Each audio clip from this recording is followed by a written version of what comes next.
there's a great line in psychoanalytic thinking, which is if you don't teach your children to be alone, they'll only know how to be lonely.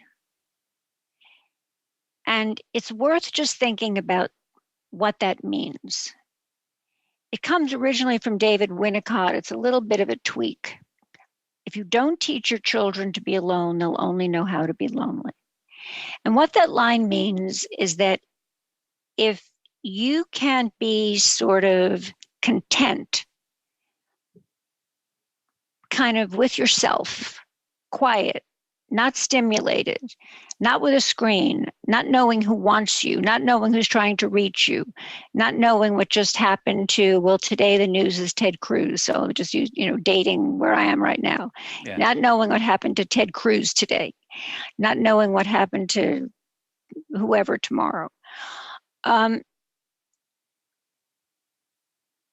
You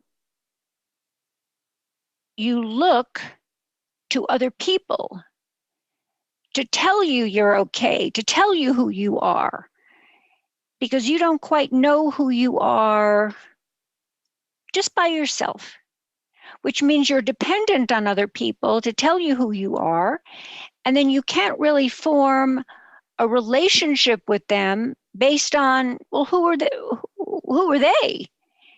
Because you're not completely knowledgeable about you. And we all shun those people, consciously or unconsciously. We like to meet people who know who they are and who come to us knowing who they are. And so we can meet them, we know who we are, and we meet these new people and get to know them. And that's what forms the best kind of mutual relationship. So what solitude does for you is not make you some kind of loner. I want to be alone. I want to be Thoreau. I want to go to my cabin. It makes you someone who is content and sort of who exudes a sense of self-knowledge and completeness enough to turn to somebody and say, well, so who are you? I'd like to get to know you. Tell me something about yourself. And so what phones do, particularly when you start to give them to young kids, is it cuts that process off, because from the very beginning, they're stimulated with the world in a way that doesn't give them time and space and that necessary solitude to really figure out who they are by themselves.